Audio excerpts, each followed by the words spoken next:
LA 침례교회 주일 오전 예배에 함께 참석하신 모든 분들을 주님의 이름으로 환영합니다. 함께 하나님 말씀 나누실 때 우리 디모데전서 2장 4절 말씀 같이 보도록 하겠습니다. 디모데전서 2장 4절 한 절의 말씀인데 제가 하나님의 말씀을 받들어 읽겠습니다. 말씀해 보시면 그분은 모든 사람이 구원을 받고 진리를 아는 데 이르기를 원하시느니라. 사도 바울이 그의 영적인 아들이었던 디모데에게 밝히 드러내 보여주었던 하나님의 뜻입니다. 성경에 많은 하나님의 뜻이 기록되어 있고 우리가 그것을 보게 되는데 특별히 영적인 아버지로서 자신이 말씀으로 낳은 아들에게 이런 말씀을 지금 여기 전달해 주고 있는 겁니다. 그분은 하나님께서 모든 사람이 구원을 받고 진리를 아는 데 이르기를 원하신다 말씀하셨습니다. 오늘 이런 말씀의 격려에 근거해서 구원 얻는 진리, 복음, 과연 복음이 무엇인가, 구원 얻게 하는 진리가 무엇인가 하는 주제를 가지고 성도님과 함께 말씀을 나누겠습니다. 말씀을 위해서 잠시 기도하겠습니다.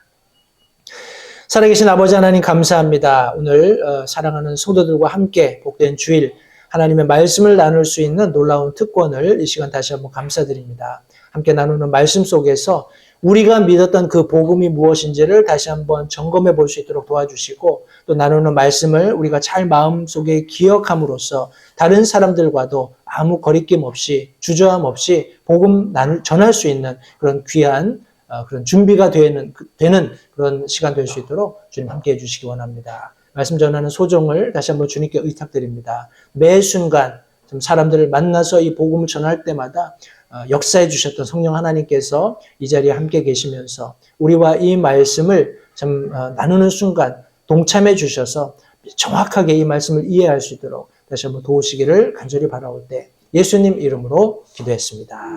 아멘.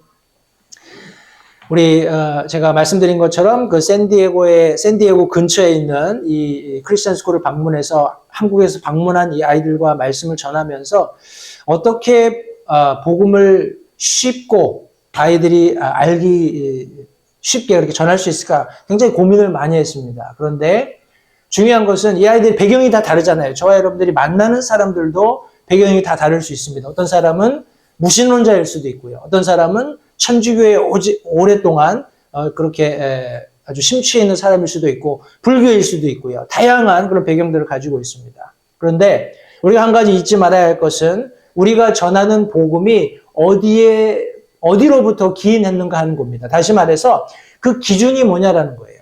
내가 지금 나누게 될 복음의 기준이 무엇인지를 정확하게 먼저 우리가 알아야 합니다. 가령 내가 그 복음을 전할 대상자가 거기에 어떤 혼돈을 느끼게 된다면 커뮤니케이션이 안 될 수 있어요. 내가 듣기로는, 내가 알기로는, 내가 믿는 이렇게 얘기가 시작되면 이게 끝없는 그냥 기차 레일을 가는 것처럼 하나가 될 수 없는 그런 논쟁밖에 되지 않습니다. 해서 제가 이제 그 아이들에게도 복음 전할 때 이 기준이 무엇인지를 먼저 설명을 했습니다. 성도님 한번 보십시오. 우리 잘 아시겠지만 미국 와서 성도님들은 제일 적응 안 되는 게 어떤 거였나요? 저는 언어도 물론이지만 도량형이었어요. 도량형. 수치. 그죠? 한국에서는 예를 들어서 5cm다, 10cm다 그러면은 딱 그게 우리 나오잖아요. 대략 5cm 이 정도, 10cm 이 정도. 근데 여기는 1인치, 1foot 이렇게 하면은 도대체 그게 뭘 의미하는지 얼마나 큰 건지 어떤 데는 그 인치, foot, 야드 이런 개념이 막 헷갈려가지고 엄청 길 거라고 생각을 했는데 정작 보니까 짧고 이런 경우도 굉장히 많았던 것 같아요.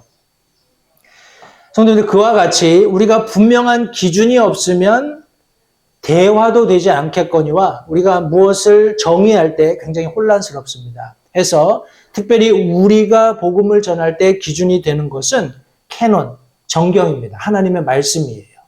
하나님의 말씀, 이 캐논이라는 단어는 영어로 measuring rod 이런 의미를 가지고 있어요. 이것은 측량하는 막대기다 그런 의미를 가지고 있습니다. 성경에 보면 여러 가지 굉장히 다른 치수들이 많이 나오잖아요. 예를 들어서 큐빗이라든지 갈대로 이제 재는 나중에 요한계시록 계시록에도 보면 성전을 재는 그런 과정들이 나오고 하는데 이런 모든 메이저링 라드가 성경이라는 겁니다. 하나님의 말씀이라는 거예요. 내가 당신에게 전하게 될 이 말씀은 구원에 관련된 말씀은 모두 이 하나님의 말씀에 근거하고 있다는 것을 명확히 해야 합니다. 가령 거기에 동의하지 못하면 문제가 생기는 거예요. 그리고 이제 거기에 문제가 있는 사람들은 복음 전하기 전에 이 성경에 관한 정확한 어떤 백그라운드, 배경을 설명해 주어야 합니다. 해서 이것이 trustworthy, 내가 믿고 신뢰하기에 충분한 그런 조건을 갖추고 있다. 하나님께서 inspire, 여기에 성령으로 감동하셔서 기록하신 책이라는 것을 먼저 설명하고 그런 뭐라고 할까요? 공통적인 합의가 이루어지면 그때 이제 하나님의 말씀을 전하게 됩니다. 제가 오늘 전하게 될 말씀, 우리 복음을 전하는 그 방법은 복음을 전할 수 있는 방법이 굉장히 다양하게 많습니다. 그런데 우리가 특히 로먼스 로드 그렇게 얘기하는데 로마서에 있는 말씀들을 가지고 몇 구절 되지 않는 말씀들을 가지고 완벽하게 사람들에게 복음을 제시할 수 있어요. 그래서 그런 쉬운 방법을 선택해서 성도님들이 이해하실 수 있도록 이해하기 쉽도록 그렇게 말씀을 전할 텐데 이 사람의 5 손가락에 있는 것 5가지만 기억하시면 됩니다. 그래서 제가 하나하나 설명을 드리고 나서 다시 나중에 이제 요약을 해드릴 텐데 첫 번째 제가 복음을 전할 때 가장 먼저 제시하는 말씀은 하나님의 사랑을 정확하게 전달해 주는 거예요. 그 사랑이 가장 잘 표현되어 있는 구절은 요한복음 3장 16절 말씀입니다. 암송도 하시죠. 그죠? 우리 같이 모니터에 있는데 같이 한 목소리 한번 읽어보겠습니다. 요한복음 3장 16절 시작. 하나님께서 세상을 이처럼 사랑하사 자신의 독생자를 주셨으니 이것은 누구든지 그를 믿는 자는 멸망하지 않고 영존하는 생명을 얻게 하려 하심이라. 이 말씀이 복음을 전하는 핵심이 됩니다. 파운데이션이 되는 거예요. 기초가 되는 말씀인데 이 말씀 자체에 굉장히 여러 가지 의미가 함축되어 있습니다. 여기 하나님께서 무엇을 하고 계시는지, 어떻게 생각하고 계시는지 모든 내용들이 다 담겨 있습니다. 하나하나 말씀을 살펴보고 다음으로 넘어갈 텐데 여기 보면 하나님께서 세상을 사랑하셨다 말씀하고 있습니다. 여기 세상이라는 단어는 코스모스라는 단어를 사용하고 있어요. 우리가 알고 있는 그 가을에 하늘하늘 피는 그 코스모스 꽃이 아니라 우주를 의미합니다. 코스모스라는 우주를 의미하는 단어예요. 그러면 하나님께서 이 온 우주 천지 만물을 사랑하셨다라고 말씀을 하셨을 때 거기에 저와 여러분들이 포함될까요? 포함되지 않을까요? 당연히 포함되어야 되겠죠? 저와 여러분들이 포함되어 있는 겁니다. 하나님께서 구체적으로는 individually 저와 여러분은 한 사람 한 사람을 사랑하시지만 하나님의 관점에서는 온 우주 만물을 포함하고 있는 겁니다. 하나님께서 저 한 사람을 구원하시면 그래서 끝나는 것이 아니라 하나님께서 처음 만드셨던 그 처음 세상이 완전히 회복되는 것을 바라고 계시고 또 그것을 염두에 두시고 이런 사랑을 여기 지금 기록하고 계신 겁니다. 요한이 쓴 서신을 통해서 하나님께서 이 세상을 온 우주 만물 전부를 다시 말해서 그 안에 속해 있는 모든 개개인들을 사랑하신다라고 말씀하고 있어요. 그리고 하나님께서 그렇게 사랑하시기 때문에 그들을 향해서 무엇을 기대하고 계시는지도 말씀하고 있습니다. 여기 말씀해 보시면 누구든지 영존하는 생명을 얻게 하려 하십니다. 말씀하고 있어요. 하나님께서 가령 무엇을 만드셨다면 성도님들 거기에는 하나님의 속성이 깃들여 있어야 합니다. 다시 말해서 하나님이 사람을 만드셨다면 하나님께서 만드신 그 사람은 하나님의 속성과 같이 영원한 것이 맞습니다. 그렇죠? 다시 말해서 저와 여러분들은 영원한 존재입니다. 이해가 되시죠? 어떤 사람들 얘기할 거예요. 아, 이게 무슨 소리냐. 사람이 한 7, 80년, 잘 살면 100년 살고 죽으면 끝나는 건데, 그게 무슨 허무맹랑한 얘기냐. 이렇게 생각하실 수 있어요.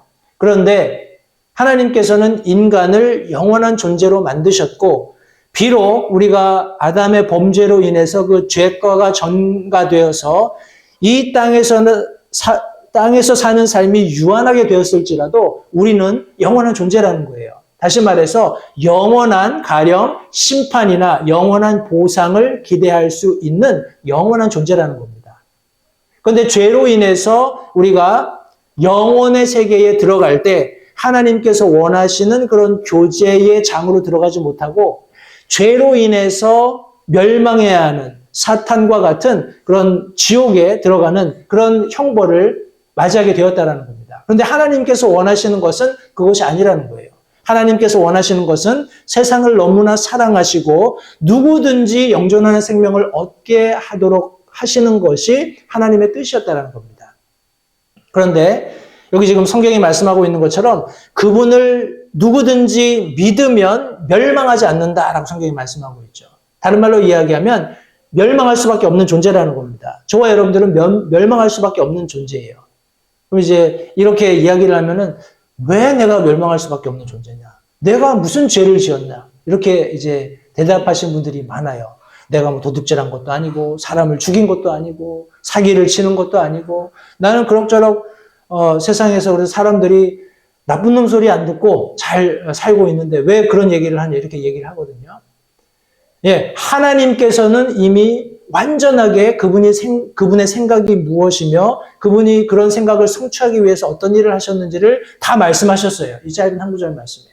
하나님께서는 이 세상을 사랑하시고 멸망이 아니라 영원한 생명을 그들이 모두 누리기를 원하시기 때문에 여기 성경 말씀에 보시면 자신의 독생자를 주셨다 말씀하고 있습니다. 예수 그리스도께서 이 땅에 오셔서 우리의 죄를 대속하시는 보혈을 흘려주심으로써 우리가 갚아야 할 죄값을 모두 지불해 주셨다는 거예요. period. 하나님께서 하셔야 될 일은 모두 끝난 겁니다. 그런데 문제는 우리 편에 있는 거예요. 이제 성경이 말씀하고 있는 그 문제가 무엇인지를 한번 설명을 좀 해드릴게요. 바로 인간이 죄인이라는 겁니다. 우리 로마서 3장 10절 말씀해 보시면 이것은 기록된 바 의로운 자는 없나니 단 한 사람도 없으며 앞서 설명드린 대로 아마 성도님들도 앉아서 이렇게 알고 계시는 지인분들을 생각해 보면 어떤 사람은 저 사람은 정말 법 없이도 살 수 있어. 저 사람은 법이 필요 없는 사람이야. 너무 정직하고 너무 의롭고 아마 그런 분들이 머릿속에 떠오르실 거예요. 혹은 나 자신을 그렇게 생각할 수도 있습니다. 그죠? 나는 뭐 거짓말하는 것도 아니고 여러 가지 어떤 세상이 이야기하고 있는 법규나 의나 이런 것들을 기준으로 봤을 때 나는 전혀. 근데 성경은 무엇이라고 말씀하고 있냐면 우리가 지금 함께 나누고 있는 인간의 죄를 다룰 때 우리가 지금 측량하고 있는 막대기는 성경입니다. 세상의 그런 법규가 아니에요. 세상의 도덕이 아닙니다. 성경이에요. 성경이 무엇이라고 말씀하고 있냐면 의로운 자는 없다. Not even one. 단 한 사람도 없다. 이렇게 말씀하고 계세요. 뿐만 아니라 성경은 이 로마서 3장 23절 말씀해 보시면 모든 사람이 죄를 지어 하나님의 영광에 이르지 못했다 말씀하고 있어요. 여기 마치 로마서 3장 23절 말씀을 한국적인 정서에서 이렇게 이해하게 되면 사람이 이렇게 우리 죄를 짓는다 그러면 가서 뭔가 이렇게 잘못된 일을 하고 하는 것처럼 죄를 짓는다 이렇게 이야기하니까 그렇게 이해하기 쉬운데 사람은 성경 말씀에 의하면 나면서부터 죄인입니다. 그죠? 한 사람으로 말미암아 죄가 세상에 들어오고 죄로 말미암아 사망에 이르렀다 말씀하면서 이것은 모든 인류에게 공통적으로 주어진 첫사람 아담의 죄의 결과인 것을 성경이 말씀하고 있습니다. 저와 여러분들은 거부할 수 없는 그냥 죄인인 겁니다. 성경 말씀이 그렇게 정의하고 있기 때문에 그래요. 그 이유 때문에 하나님의 영광, 하나님의 거룩하심에 이를 수 없다라고 성경이 분명히 말씀하고 있습니다. 앞서 우리가 함께 나누었던 요한복음 말씀에서 모든 사람이 멸망할 수밖에 없는 것, 그것은 죄의 결과입니다. 내가 실컷 좋건 혹은 내가 동의하건 동의하지 않건 모든 사람, 이 땅 가운데 육신을 입고 부모님의 혈통을 통해서 들어오는 모든 사람들은 죄인으로 이 땅에 들어오게 되고 그 결과로서 멸망하게 되는 perish, 소멸되게 되는 것이에요. 그러면 영원한 지옥 불못이 그들을 기다리고 있을 뿐입니다. 때문에 우리가 철저하게 죄인이라는 사실을 인정해야 합니다. 성경이 그렇게 말씀하고 있고 내가 아무리 의의를 가지고 거기에 대항한다 할지라도 성경은 분명히 의로운 사람은 없고 단 한 사람도 없다라고 분명히 말씀하셨기 때문에 그래요. 그러면 우리가 가령 죄인이라면 이제 사람들이 그렇게 생각할 수 있어요. 그게 뭐 대수냐. 근데 성경은 분명히 그 죄에 대한 값이 있다 말씀하고 있습니다. 그 죄값을 로마서 6장 23절은 죄의 삭은 사망이다 말씀하고 있습니다. 제가 이제 그 학생들에게 설명하면서 그 학생 중에 한 아이가 이제 자기 부모님이 그 편의점을 하신대요. 그래서 편의점에서 자기는 아르바이트를 해봤다. 그래서 이제 제가 물어봤습니다. 야, 너 한 달 동안 열심히 일하는데 일하면서 제일 기대되는 게 뭐냐? 그랬더니 진상 손님이요. 그러더라고요. 그래서 야, 진상 손님이 기대돼? 그랬더니 그렇대요. 자기는 이렇게 모르겠어요. 하여튼 와서 이렇게 막 난동 피고 할 때 재밌는 모양이에요. 삶에 그런 활력을 주는 주는지 어쩐지 하여튼 애가 그렇게 대답하더라고요. 그래서 그게 아니라 네가 열심히 일했으면 거기에 대한 대가를 바랄 거 아니냐 그랬더니 맞다고 그러면서 엄마 아버지가 한 달에 한 번씩 이제 용돈을 주시는데 그게 참 기대가 된다 그런 얘기 하더라고요. 혹시 진상 손님 기대가 되세요? 그렇지 않죠? 한 달 부지런히 일했으면 한 달 이제 되짚어 보면서 과연 하나님께서 내게 어떤 복을 주셨는가 한번 이렇게 가늠해 보는 거, 세어 보는 거, 손들 그것은 절대 잘못된 게 아닙니다. 그죠? 하나님께서 우리에게 보상해 주시는 거예요. 인간적으로도 마찬가지입니다. 사람들이 저마다 다른 환경, 그런 어떤 직장의 그런 여건들을 가지고 살아가지만 자신이 부지런히 일하면 그 일한 만큼 어떤 대가가 오기를 기대를 해요. 그것이 인지상정입니다. 그죠? 그런데 성경 말씀은 우리가 죄인으로서 이 땅 가운데서 하는 모든 일, 내가 착하게 살고 내가 다른 사람들을 섬기고 종교적인 활동에 아주 심혈을 기울이고 하는 여러 가지 다양한 모든 일들, 그 모든 일들로 인해서 내가 얻게 되는 값은 죽음이다 말씀하고 있습니다. 죄인이기 때문에 죄인으로서 얻을 수 있는 내 인생의 그런 어떤 지불되어야 하는 삭은 사망인 것을 성경이 말씀하고 있어요. 그것으로 끝나면 얼마나 애처롭습니까? 얼마나 우리 인생이 참 무의미하겠어요. 근데 이 말씀에 보시니까 여기 영어 성경에는 but 이렇게 기록되어 있습니다. 그런데 죄의 삭은 사망이지만 하나님의 선물이 있다 말씀합니다. 하나님의 선물은 예수 그리스도 우리 주를 통해 얻는 영원한 생명이니라. 앞서 읽었던 요한복음 3장 16절 말씀에서처럼 하나님께서 어떤 누구도 멸망당하는 것을 원치 않으시고 영원한 생명을 얻게 하려고 그 사랑을 표시하셔서 예수 그리스도를 우리를 위해 주셨다 말씀하신 그 말씀과 동일합니다. 영원한 생명을 우리에게 주시기 원했는데 그것이 하나님의 선물이라는 거예요. 하나님의 선물이 어디 있다고요? 예수 그리스도 안에 있습니다. 예수 그리스도 우리 주를 통해서 얻는 영원한 생명이다 이렇게 말씀하고 있습니다. 우리 로마서 5장 8절 말씀해 보시면 이 값이 언제 지불되었는지를 설명하고 있습니다.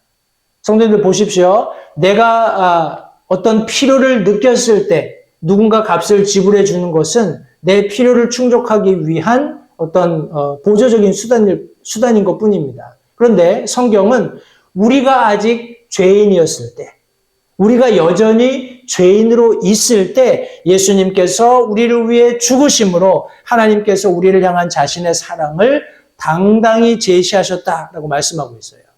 다시 말하면 우리 요한복음 3장 16절에서 말씀하고 있는 하나님께서 세상을 이처럼 사랑하사 말씀하신 것은 성경 말씀처럼 창세 이전에 하나님의 완전하신 가운데에서 완벽하게 선포되었고 완벽하게 성취되었고 완벽하게 저와 여러분들에게 주어진 것임을 성경이 말씀하고 있는 겁니다. 내가 너를 사랑한다 라는 이 하나님의 대명제는 성도님들 이미 창세전에 선포가 되었고 이미 완성되어서 저와 여러분들의 손에 쥐어져 있는 거예요. 놀랍지 않습니까? 하나님께서 우리를 사랑한다 하셨을 때 그냥 우리가 태어났을 때 사랑하신다고 하신 것이 아니에요. 여전히 우리가 죄인으로 있는 그 시점에서부터 하나님께서 우리를 사랑하신다라는 그런 표현을 적극적으로 보여주신 겁니다. 예수님께서 우리를 위해서 죽으시는 그 놀라운 갈보리 언덕에서 피 흘리시는 보혈, 그 사건을 통해서 우리를 위한 사랑을 이미 당당히 제시하신 겁니다. 내가 너를 사랑한다. 보았지? 나는 이미 proved, 증명했다라는 겁니다. 근데 문제는 무엇이냐면 사람들이 이것을 받아들이느냐, 받아들이지 않느냐라는 거예요. 선생님, 앞서 제가 말씀드린 것처럼 이 구원은 하나님의 선물입니다. 그죠? 인간은 모두 죽어서 자신의 죄값을 지불해야 하는 형편에 처해 있습니다. 그런데 하나님께서 자신의 사랑을 입증하시기 위해서, 확증하시기 위해서 예수 그리스도를 이 땅에 보내셔서 갈보리 언덕에서 피 흘려 돌아가시는 그 대속의 과정을 통해서 내가 너희를 사랑한다라는 것을 당당히 제시하셨어요. 그런데 그것을 사람들이 믿느냐 믿지 않느냐, 그것은 전적으로 그 개인에게 달린 것입니다. 성도님들 한번 생각해 보십시오. 저와 여러분들이 예수님을 개인의 구주로 영접할 때 하나님이 나를 사랑하신다는 것을 알고 있었어요. 그런데 나는 죄인인데 내가 어떻게 하나님 앞에 나갈 수 있겠는가 하는 깊은 고민에 빠졌을 겁니다. 나는 아무런 자격 없는, 이사야서 말씀처럼 내 모든 의가 마치 더러운 무더기 같은 그런 존재인데 내가 어떻게 감히 하나님 앞에 나갈 수 있는가? 인간적으로는 답이 없습니다. 그런데 하나님께서 이미 그 길을 열어놓으셨다는 거예요. 구원의 길을 만들어 놓으셨다는 겁니다. 그래서 성경이 로마서 10장 13절 말씀에 누구든지 주의 이름을 부르는 자는 구원을 받으리라 라고 선포하셨어요. 선언하셨습니다. 그런데 이 주의 이름을 부른다라는 의미가 무엇인지를 10장 우리 9절부터 10절에 있는 말씀이 잘 설명하고 있습니다. 성도님들 여러 다양한 그런 구원의 길이라고 할까요? 방법들을 잘못 성경을 이해한 사람들이 이야기하곤 합니다. 네가 이런 경험을 해야 된다. 아니면 뭐 이런 체험을 해야 한다. 다양한 이야기들을 할 수 있지만 성경은 구원받기 위해서 우리가 해야 할 일이 무엇인지를 이렇게 정의합니다. 우리 개개인들입니다. 내가 만일 내 입으로 주 예수님을 시인하고 인정하는 거예요. 그분이 하신 일을 고백하는 겁니다. 그렇다고 동의하는 거예요. 하나님께서 그분을 죽은 자들로부터 살리신 것을 내 마음속으로 믿으면 구원을 받으리니 하시면서 동전의 양면과 같은 여기 사람이 할 수 있는 그런 가장 기본적인 행동을 말씀하시는데 사람이 마음으로 믿어 의에 이르고 입으로 시인하여 구원에 이른다 말씀하고 있습니다. 성도님들 보십시오. 우리 흔히 그 십자가상의 두 강도 이야기를 합니다. 그죠? 한 강도는 예수님을 모욕했어요. 그런데 다른 한 강도는 우리는 우리 죄 때문에 이런 고난을 받지만 저분은 아무 죄가 없으신 분이다 하면서 주여 당신의 나라에 임하실 때 나를 기억하십시오 라고 고백을 했습니다. 그때 예수님께서 내가 나와 함께 낙원에 있을 것이다 말씀하시죠. 구원 얻는 놀라운 은혜가 그 순간 베풀어졌다는 거예요. 다시 말해서 이 강도는 그분이 하나님의 아들이시라는 것을 마음속에 믿고 입으로 시인하는 동전의 양면을 완성한 겁니다. 성도님 이것은 행위가 아니에요. 내가 입으로 성경이 말씀하고 있는 나의 죄인됨 그리고 예수님께서 나를 위해서 하신 일, 또 하나님께서 놀랍게 예수님 안에서 죽음의 권세를 깨뜨리신 일들을 인정하는 것, 고백하는 것은 행위가 아닙니다. 그런데 어떤 사람은 이 우리 흔히 얘기하는 sinner's prayer라고 하죠. 죄인의 기도까지도 그건 행위다. 그거는 사람들에게 강요할 수 없다. 이렇게 얘기하는 분들이 더러 있습니다. 근데 성경이 이렇게 말씀하고 있어요. 저와 여러분들이 믿는 바는 성경이 무엇을 말씀하고 있는가입니다. 성경은 우리가 마음으로 믿을 때 의에 이르고 입으로 시인할 때 구원에 이른다 말씀하고 있습니다. 이렇게 구령하다 보면 참 재밌는 그런 독특한 순간들을 맞이하게 됩니다. 어떤 분들은 얘기해요.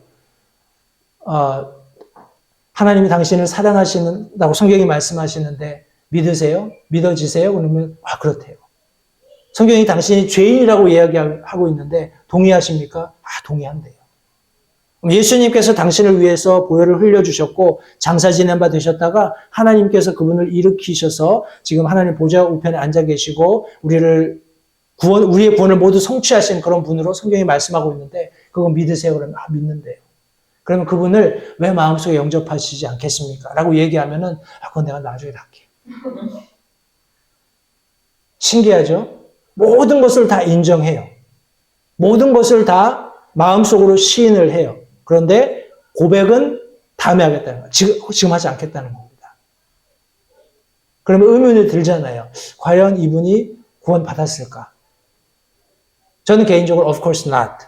아니라고 생각을 합니다. 왜냐하면 여기 성경이 내가 마음에 믿고 있는 사실이 있다면 그것을 입으로 sincere하게, 정직하게 하나님 앞에 그렇다고 인정할 수 있어야 돼요. 그렇지 않으면 구원을 받았다라고 이야기하기가 굉장히 어렵습니다. 여러분들이 구원받았던 그 순간을 한번 생각해 보세요. 저는 굉장히 어렸을 때 구원을 받았기 때문에 그런 말씀을 누군가 전해주고 제가 뭐라고 대답하고 이런 게 사실 거의 생각나지 않습니다. 그냥 이제 그 구원받았을 때 저에게 구원받았으니까 이제 선물이라고 준 조그만 성경책 안에 1978년 8월 10일 이렇게 기록된 거, 그게 제가 가지고 있는 제 구원의 어떤 전부예요. 제 기억에는 구원받은 날 뭐 어떤 일이 있었는지 아무 기억이 없어요.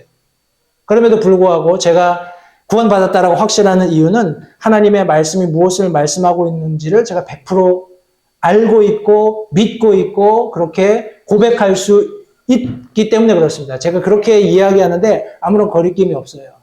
그분처럼 글쎄요, 정말 이게 이렇게 하지 않아도 된다는 겁니다. 선한 양심을 가지고 성경이 말씀하고 계시는 모든 제시된 복음에 동의할 수 있기 때문에 저는 제가 구원받았음을 다시 한번 확신하게 되는 겁니다. 성도님들, 이런 과정, 이 말씀들을 한번 생각해 보십시오. 요한복음 3장 16절로부터 시작해서 요한복음 3장 10절, 의인은 없다, 단 한 사람도 없다. 로마서 3장 23절에는 모든 사람이 죄를 지었기 때문에 하나님의 영광에 이를 수 없다. 그런 하나님의 사랑과 인간의 죄인됨, 죄의 결과, 로마서 6장 23절 말씀에 죄의 삭은 사망. 그러나 예수 그리스도 안에서 우리가 영원한 생명을 얻게 되는 것은 하나님의 선물로 제시된 것이기 때문에 굉장히 컨트라스트가 있지만 거기서부터 굉장히 희소식이잖아요. 그죠? 그런데 이것을 우리가 얻을 수 있는 유일한 방법은 예수 그리스도 뿐입니다. 그래서 그분을 부르는 자들이 누구든지 구원 얻겠다고 여기 지금 성경이 분명히 선포하고 있는 거예요. 성도님, 이런 과정을 통해서 누구든지 구원 얻을 수 있습니다. 이제 이런 복음을 다 제시하시고 나시면 제가 우리 주일 설교 항상 뒤에도 이런 초청의 그런 메시지를 넣어 놓았습니다. 함께 기도하는 것이 필요한데 여기 지금 로마서 10장 9절 10절에 있는 이 말씀이 근거가 되는 겁니다. 하나님 앞에 하나님, 나는 죄인입니다. 나는 내 죄로 인해서 죽을 수밖에 없다라는 사실을 성경이 말씀하고 있는데 내가 그 사실을 믿습니다. 그러나 예수님께서 이 땅에 오셔서 내 죄를 대신 지시고 십자가에 피 흘려 돌아가심으로써 내가 지불해야 될 죄값을 모두 지불하셨고 장사 지낸 바 되셨다가 사흘 만에 다시 살아나신 성경 기록을 내가 믿습니다. 예수님께서 하신 일을 인정한 거잖아요. 그죠? 그리고 성경이 말씀하는 것처럼 예수님 지금 내 마음속에 오셔서 내 주와 그리스도가 되어주십시오. 그분을 초청하는 겁니다. 그리고 기도를 예수님의 이름으로 끝맺는 거예요. 예수님의 이름으로 기도했습니다. 그럴 때 성경 말씀에 의해서 구원이 그 개인에게 성취되는 겁니다. 그냥 저는 항상 이 구원 위에 기도하는 그런 과정에 항상 강조하는 것이 기도를 반복하는 것이 구원이 아니다. 그냥 내가 아직 기도를 처음 이렇게 가령 하게 되는 분들이라면 어떻게 기도해야 될지 모르잖아요. 근데 어떤 분들은 구령하는 시점에 그러면 이 내용들을 다 이해했으면 한번 하나님 앞에 기도해 보시겠습니까? 하면 스스로 하시는 분들도 더러 있어요. 제가 독특한 경험을 했던 적이 있는데 연세가 굉장히 많이 드신 할머니였어요. 할머니를 구령을 하는데 복음을 다 전해드렸어요. 너무 순수하게 복음을 다 받아들이시더라고요. 그리고 나서 이제 제가 그러면 이 결단하는 이 모든 말씀들을 가지고 하나님 앞에 우리 결심하는 그런 기도를 한번 해보시겠습니까? 그랬더니 하시겠대요. 근데 이제 그 할머니가 그런 일제치하에서 오래 이렇게 지내셨고 일본어가 더 익숙하신 분이에요. 기도하시겠다 그러면서 일본어로 기도를 하시더라고요. 제가 전혀 알아들 수가 없으니까. 그래서 일본어로 기도를 하시고 구령 상담을 한 적도 있었습니다. 참 재밌는 독특한 그런 경험들을 하나님께서 하게 해주셨는데 어찌되었건 간에 자기 마음속에 듣게 된 복음을 가지고 하나님 앞에 나가서 기도하는 그 순간 우리 고린도 서신을 통해서 사도 바울이 언급했던 것처럼 성령 하나님께서 함께 하시지 않으면 예수님을 주로 시인하는 것은 불가능합니다.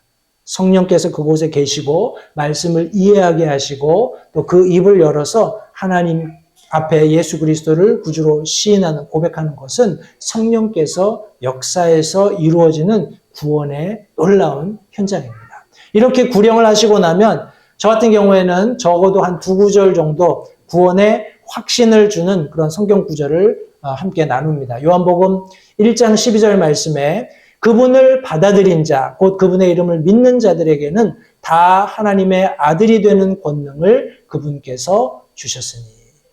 그분을 받아들인 자, 예수님을 받아들인다 하는 말은 곧 예수님을 믿는다. 그분의 이름을 믿는다라는 것을 여기 지금 성경이 정확히 설명하고 있죠. 제가 아이들에게 우리 예를 들어 설명할 때 이렇게 제가 설명을 했습니다. 예를 들어서 제 카드가 있는데 여기 엄청난 금액이 들어있는 그런 예를 들어서 이제 데뷔 카드예요. 근데 이것을 선물인데 제가 여기다 이렇게 넣어놨습니다. 여기다 넣어놓고 이거를 선물로 주는 거예요. 어떤 사람은 여러 가지 생각을 할 겁니다. 자, 저 낡은 책이 나에게 무슨 의미가 있냐.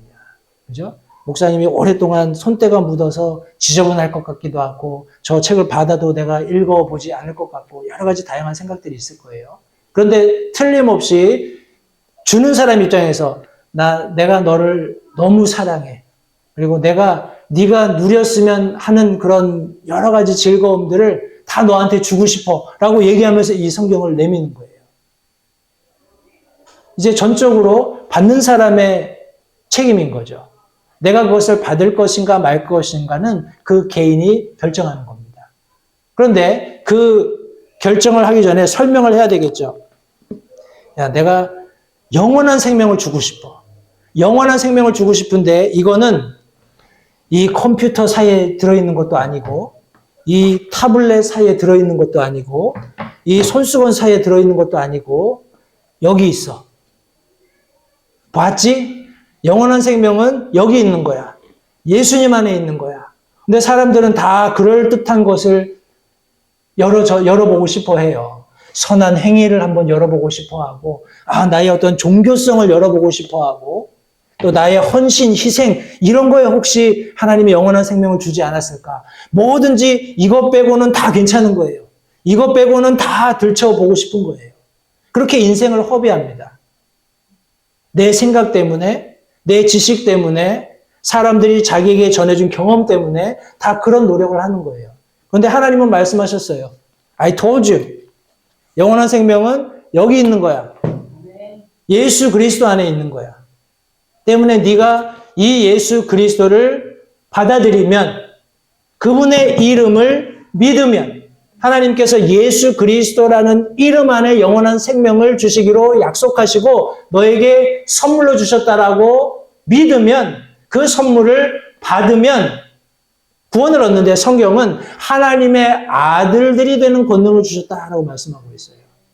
저와 여러분들이 하나님의 자녀가 되는 겁니다. 저와 여러분들이 하나님의 놀라운 그런 부유하심을 inherit, 그런 뭐라고 하나요? 유전으로 얻게 되는 거예요. 상속 재산을 얻게 되는 겁니다. 하나님의 혈통에 서게 되는 거예요. 그런 놀라운 일은 오직 예수 그리스도 안에서만 성취된다는 사실을 지금 성경이 말씀하고 있습니다.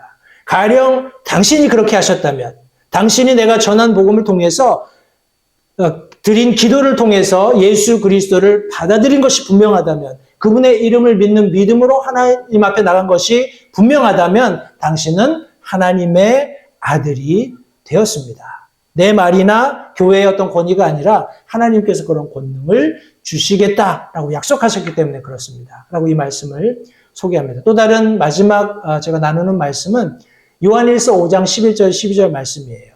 아주 명확하게 제가 방금 드렸던 그런 예를 여기 설명하고 있는데, 또 증거는 이것이니 하나님께서 우리에게 영원한 생명을 주셨다라는 거예요.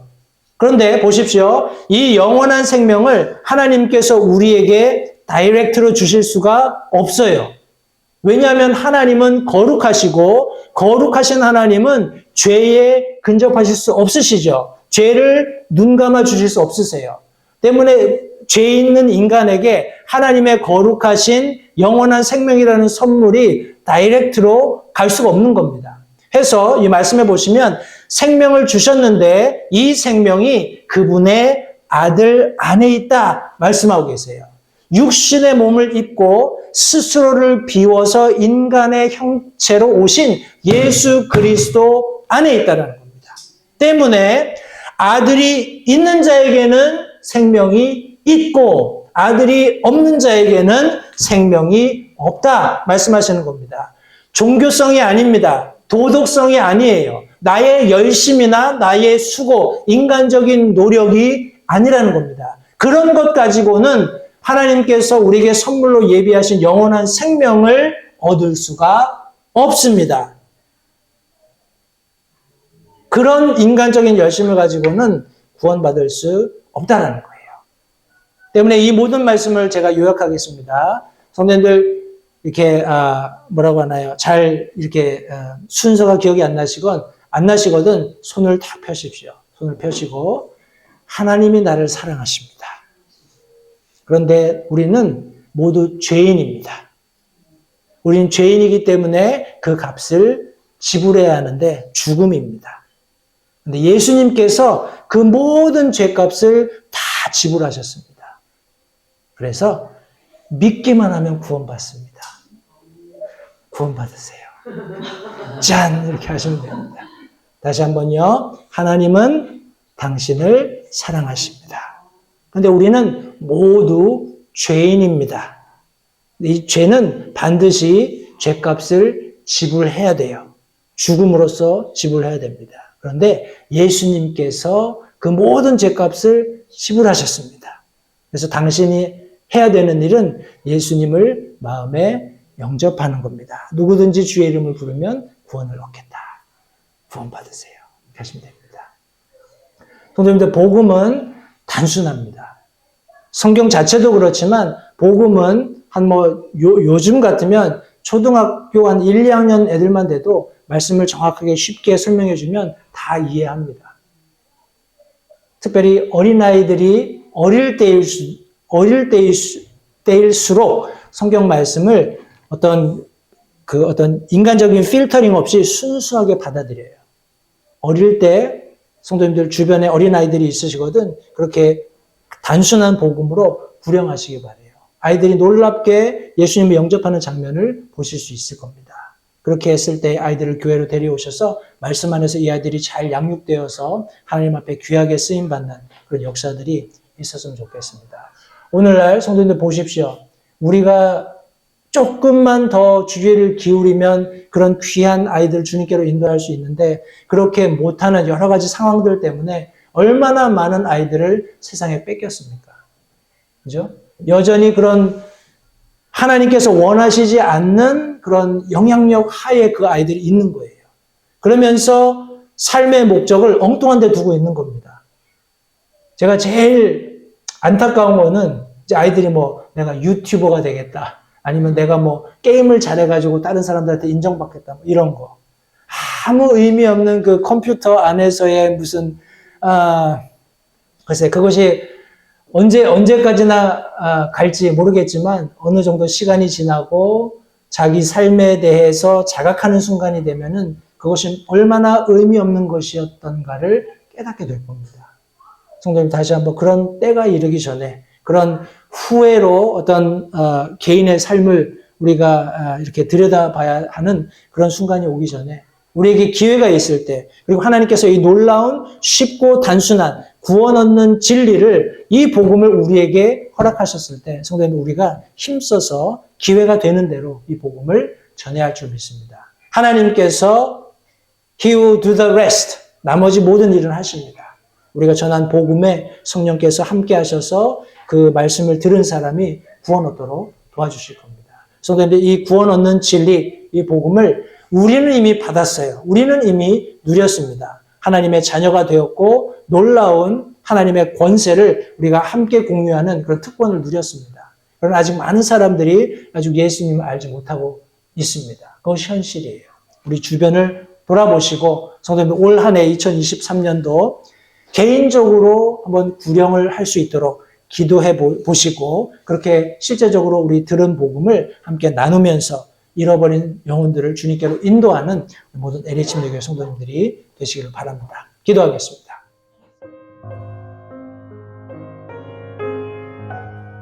잠시 들으신 말씀에 따라 결단하는 시간을 가지시기 바랍니다. 하나님께서 무엇을 말씀하시든지 따르기로 결단하십시오. 하나님께서는 순종하는 자들을 존중하십니다. 아직 예수님을 개인의 구주로 영접하신 사실이 없으시다면 자신이 죄인됨을 인정하며 하나님께 나오는 자들을 하나님께서 받아주신다는 확실한 말씀에 근거하여 다음과 같이 기도하십시오. 하나님, 나는 죄인입니다. 나는 내 죄로 인해 죽을 수밖에 없음을 압니다. 그러나 예수님께서 내 죄를 위해 십자가에서 피 흘려 죽으시고 사흘 만에 다시 살아나셔서 내 죄값을 모두 지불하셨고 내게 새로운 생명을 약속하셨음을 믿습니다. 지금 이 순간 예수님을 내 마음에 모셔드립니다. 내 마음에 오셔서 나의 주와 그리스도가 되어주십시오. 예수님 이름으로 기도했습니다. 다음과 같이 기도하셨다면 여러분은 성경 말씀대로 구원을 받으셨습니다. 계속해서 주 안에서 함께 자라가는 복된 교제가 있기를 간절히 바랍니다.